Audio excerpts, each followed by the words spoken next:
Hey, welcome back. This is training log 6 for Wendover Woods 50 miler, which in my eyes I was looking at as my first proper ultra distance in race conditions.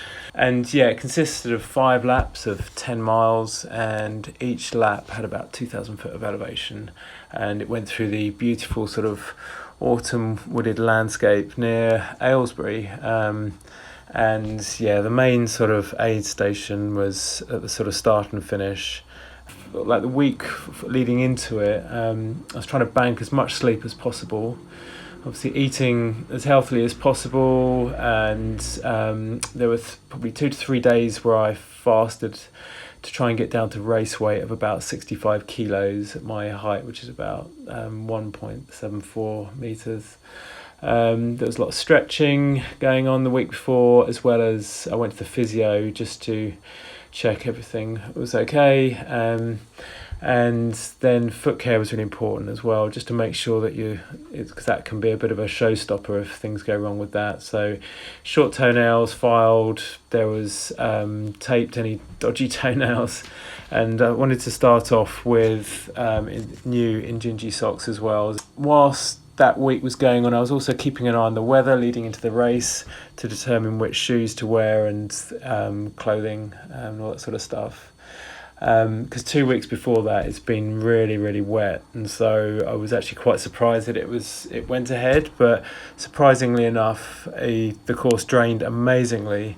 The conditions were great on the actual day, which I was surprised that it wasn't as sloppy as I was expecting. One thing I should have done would be to recce the course prior to the race, but I didn't manage to do that.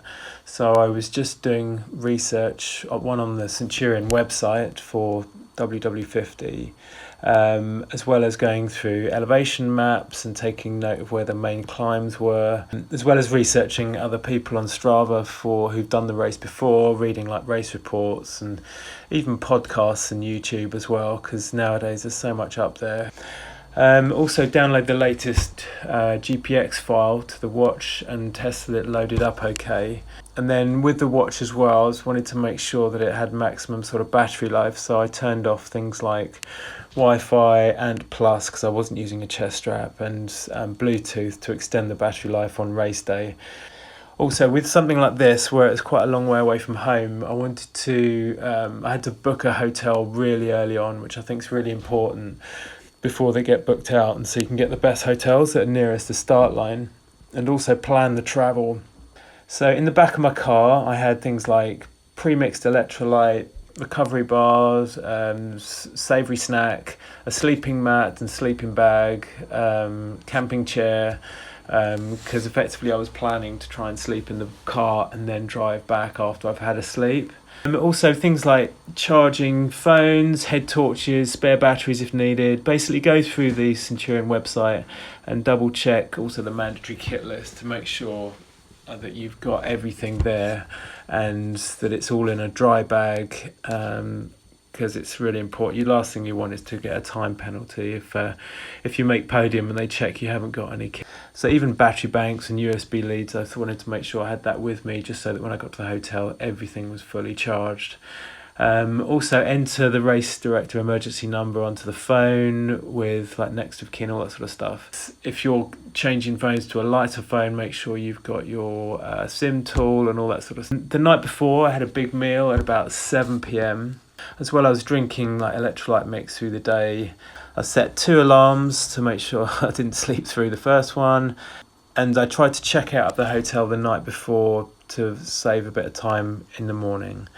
It had a drop bag which we could leave at the start line and the finish line at the end of each loop, and so they usually say no more than 20 litres or something like that, so that's what I was aiming for. I also planned what was at the bottom of the drop bag, what was at the top, to try and save time accessing stuff. Because of the uncertainty of the weather, I took actually 2 pairs of shoes, just so I had some Tecton X, which I ended up by wearing, which was a good decision, because they were like faster. They weren't too aggressive lugs, but I also took some 8mm lugs, sort of Innovate ones, just in case it was really wet. There was like a spare socks, there was a spare t-shirt, base layer, and then there was like a Sharpie. I think I had like some Luca tape and blister tape and nail cutters, file, anti-chafing cream. I had loads of zip bags in there which had the nutrition for the latter part of the race. Yeah, everything was labelled in zip bags which had things like the gels, the mini chai bars, the soft flasks. I was using electrolytes mix in the soft flask with Morton drink 320, and I'd alternate between caffeine and normal. I think I took salted nuts as well, so I broke it down into each loop for the last loops for swapping out the nutrition with the old with the new, and everything was pre-mixed as well in terms of the drinks, so it was all ready to go. Literally get rid of the old and in with the new. To make my drop bag stand out, I put like a rubber glove on it, which I would in bold Sharpie with a race number on it, just to sort of make it stand out in the crowd of different drop bags. So on the race morning, basically I didn't eat anything in the morning. I had a big meal the night before, but in the morning I just had 320 Morton Caf. There was one of those liquid drinks, a cup of tea. Yeah, obviously go to the toilet, try and be as light as possible, and with the nerves you shouldn't have much trouble, but try and do that early before they get sort of packed out. Anti-chafing and sun cream if needed whilst you're getting dressed. Even put some KY on the my shins and thigh just in case of brambles and stinging nettles to try and protect the skin from getting shredded up a little bit. Early start to the start line to get race number, tracker, etc. And the briefing. So the nutrition strategy, basically I wanted to travel as lightweight as possible. So I'd run through as many of the aid stations to minimise wasted time, and think overall I ended up by spending about 16 minutes or something in the aid stations over about 9 hours 6. So it wasn't too bad. I'd start carb loaded. And I wanted to run until mile 20, so the start of the third lap, and so I could try and get a good position up the front there, and ready for the latter part of the race. And then from lap 3, I swapped the old with the new nutrition at that lap. I was aiming at like 60 grams of carbs per hour at my weight of 65 kilos, and I'd start taking things like the gels and the chai bars, which after an hour and a half of running, because I'd already be sort of carb loaded a little bit anyway. So I'd have salt tablets, some magnesium tablets, caffeine tablets to back up. There's a coupleless event, so you had to take your sort of fold up cup. So during the race, basically I was aiming to try and get to the front of the pack at the start line before it all started, to avoid congestion at the first climb, because I'd heard it can get quite busy and didn't want to waste time on that, so I pushed my way to the front. Then the gun goes off. The first lap I was with a group of 3. Yeah, we went out way too fast, but it was great fun. So I think I was in the lead after the first lap, but that obviously didn't last for long because I probably burned through way too much of my glycogen stores too early on, and it put me in a strong position, but I'd come to regret that later on. Then at mile 17, I think I made the mistake of trying to get all of my hydration out of electrolyte drink and the Morton drink, and I was craving water. So yeah, coming up to mile 17 and beyond that, that's when things started getting tough. It was such a lot of miles to go that psychologically that was also really hard, and that's when you need to think, little by little, and almost run between the aid stations and try and put that out of your mind, the fact that you've got 30 odd miles still to go, and and your joints are already starting to ache a little bit. If you start getting cold, because if you start slowing down, obviously it's easier to get cold, so I'd try and stay warm before you get cold if you feel anything coming. Hit lap 4 and 5, basically cramps setting in, so I was trying to take in more electrolytes and keep moving smoothly to stave off. I craved crisps because of like this salt content in the crisps. As you can see from the splits here, basically I started out fast and then it all started getting a bit tougher. I started walking a lot more of the steeper hills, and which I should have done earlier on. Lap 4 and 5, I was trying to hold the position. It was just a matter of time before the well-paced sort of mountain conditioned athletes bounded past me and kind of made it look easy.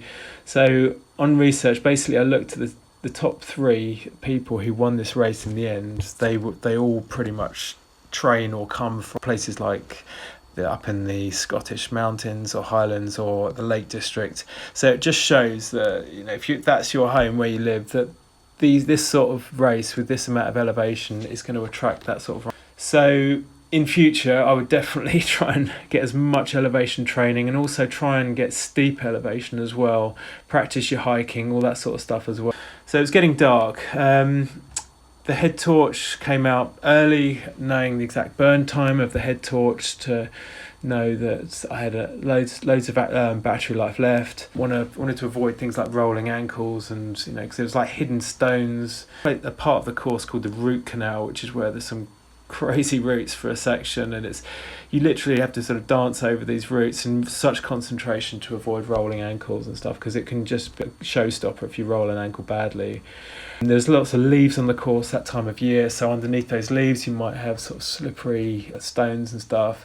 But at night time I was actually surprised at how well it was all labelled out with the Tyvek markers, which were great because they were reflective. So going into like the 3rd into 4th lap and then going towards mile 40, you had to really dig deep. With 2 of the main climbs at the end of each loop and then a stile at the end. It was quite cruel, but and also some before that they had all the camera photography taken at the tops of the climbs, so they really got you with your sort of race face on, trying to get up and down the hardest of climbs. Around mile 40 you could really see a few casualties along the way, the people sort of vomiting and struggling, and so that's when you might be overtaking some people, but it could be people you're lapping at that stage, because you know, if you're ahead at the front, there's more the slower ones you'd be catching up. Yeah, once you kind of got over into the last lap, it was just such a euphoric feeling. Hitting sort of mile 40 with only 10 miles to go, it was just I was so psyched up and refueled, and it was just I was just shouting to myself, it's like, come on, you know, we can do this. It was just such a buzz, and I kind of had the confidence at that stage, knowing that I can complete it in a pretty damn good time. I had a feeling that, you know, I might be up in the top 10 somewhere. I knew I was going to finish it, and I was just trying to play it safe. And cramps started setting in really badly between sort of late 30s into mile 40 and towards the end, so that got really tough going up the hills. So I was trying not to do any sort of sudden movements, trying to keep moving and stay flow without overdoing stuff. So I got overtaken a few times by some people who basically bounded past me and just made it look so easy. And these are the people you kind of see right at the top of the leaderboard, and they're the ones who pace the race really well. I was pretty much forcing myself to eat the carbohydrates. My stomach really didn't want it. I think it was essential, even when you didn't want to eat and drink. I was trying to alternate between the gels and the chai bars and wash down the chai bars with some of the hydration. And then finally, you're getting near to the finish line. I know they've got the 2 steep hills coming up at the end. I get past those, and just such a buzz knowing that you've done the last 2 climbs, and that's when I started what felt like sprinting, and I overtook like 2 or 3 people. I was just kind of grunting like a man possessed, literally desperately trying to get to that finish line. Over the final stile, I had to basically lift my leg over with like my arms because the cramps were setting in, and then it was a final sprint to the finish. I managed to get into the top 10. Let me see, I think I was 8th overall, 7th male, and 1st in my age category in the 40-year-olds plus. So basically I got everything out of this race, and yeah, with 250 entries and about 50 DNF'd. You know, there's a few people there who run for Great Britain, or yeah, like the leading lady was absolutely amazing, Fiona Pascal. She was like 3rd in the end, and one of the people who bounded past me at lap 4, I think it was. But once you sat there at the end, you know, they did some photos, I was chatting to other runners, and then I felt the chill down starting, which always happens after an extreme workout like this. So I needed that drop bag soon with all the warm clothing in there, like the bottoms, tracksuit bottoms and the jacket. And then I sat down, it's like leg cramp, twinges in leg, and then yeah, just this hallelujah moment when someone's like, would you like a cup of tea? And it's like, he's damn right I'd like a cup of tea. Like 15 minutes pass, I'm sat in the seat, and then I realised that it was too much. Driving was not an option. It was just too much for my body, basically. So back to the car to try and sleep in the back of the car, but it was really uncomfortable, and it was totally buzzing. The phone's going, and then luckily my lifesaver brother Nick, who's also a really good runner, you can check out on Strava, he's been tracking me throughout the day on the GPS tracker online, and congratulating me basically. So, and my idea of thinking I can sleep in the back of the car, it just wasn't happening. I was absolutely buzzing, and the car was steaming up, and I was just sweating, and there's salt all over it. It's just basically I needed a hotel, so luckily my brother booked a hotel nearby, and I managed to get to the stage where I could drive 20 minutes to get to the hotel. It wasn't the most cheapest in the world, but just be able to have a bath after that and wash it all off and just sit in a bed and upload to Strava and do all this sort of stuff, it was just such a luxury. But these are the sorts of things I should have done before in terms of booking hotels, but thought I could do it. But it's easy to underestimate how bad you can feel after one of these really intense races. So in terms of the learnings from this race, as with any race, you want to come back and retrospectively look at what you can learn about it. I definitely try and recce the course beforehand, which I didn't, just to get to know how steep some of these climbs are. Definitely book a hotel afterwards if there's any doubt of you driving, because that can be dangerous. I realised that nuts didn't really work for me en route, so I should just stick to crisps because they're easy to digest.